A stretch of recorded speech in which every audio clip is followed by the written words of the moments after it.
আসসালামু আলাইকুম। আজকে আমি আপনাদের মাঝে শেয়ার করব গরুর মাংস দিয়ে ঝালঝাল পোলাওর রেসিপি। আমার ভিডিওটা প্রথম থেকে শেষ পর্যন্ত দেখতে থাকুন আর আমাদের সাথেই থাকুন।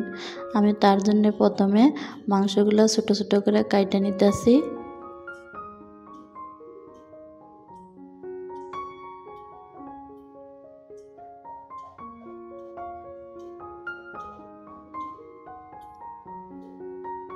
মাংসগুলো আমার কাটা ধোয়া পরিষ্কার করা হয়ে গেছে। এখন আমি সব মশলা দিয়ে মাংসটা ম্যারিনেট করে নিব। প্রথমে আমি গোটা মশলা দিয়ে দিলাম লাল মরিচের গুঁড়া, এখন দিয়ে দিচ্ছি জিরা গুঁড়া, হলুদ গুঁড়া, লবণ, পেঁয়াজ কুচি, আদা রসুনের পেস্ট, পেঁয়াজ আর কাঁচা লঙ্কা একসাথে বাটা, আর শেষে দিয়ে দিতেছি সরষের তেল দিয়ে আমি এখন হাতের সাহায্যে ভালো করে ম্যারিনেট করে নিব।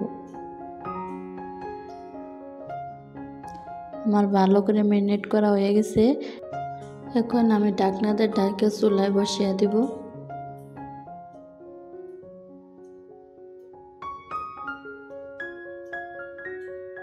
আমার মাংসটা সিদ্ধর জন্য আমি কুকারে দিয়ে দিছিলাম। আমার মাংসটা রান্না হয়ে গেছে। এখন আমি পোলাওর জন্য কড়াইতে তেল দিয়ে দিছি, পেঁয়াজ কুচি দিয়ে দিছি,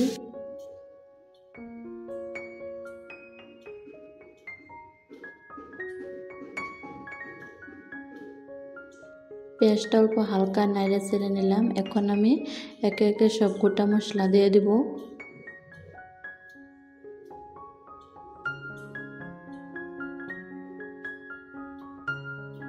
আবারও আমি অল্প নাড়ে ছেড়ে নিতেছি। এখন আমি অল্প আদা কুচি দিয়ে দিলাম।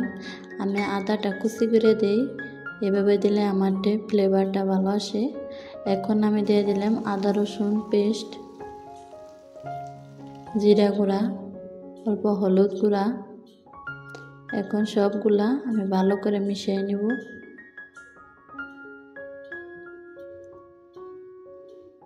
এখন আমি আগে থেকে ধুয়ে রাখা চালগুলা দিয়ে দিব।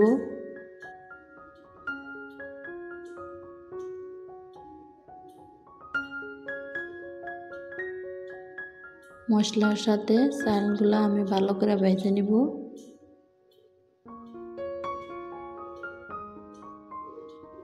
চালগুলো ভাজা হয়ে গেছে। এখন আমি বুট দিয়ে দিব, ভিজিয়ে রাখা বুটগুলো দিয়ে দিব। চালের সাথে বুটগুলো অল্প সময় ভেজে নিব।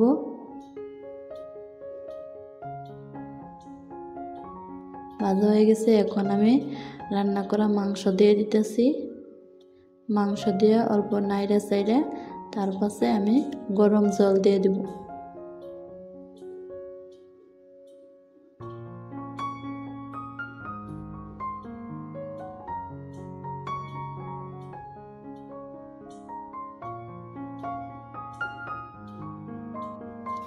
আমার ঝাল ঝাল পোলাও রান্না করা হয়ে গেছে।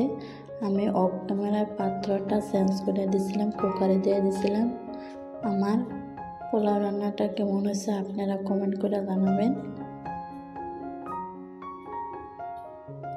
আর আমার চ্যানেলটা যারা নতুন দেখছেন আমার চ্যানেলটা সাবস্ক্রাইব করে আমাদের পাশেই থাকবেন। আজকের ভিডিওটা এই পর্যন্ত। সবাই ভালো থাকবেন, সুস্থ থাকবেন। আল্লাহ হাফেজ। আসসালামু আলাইকুম।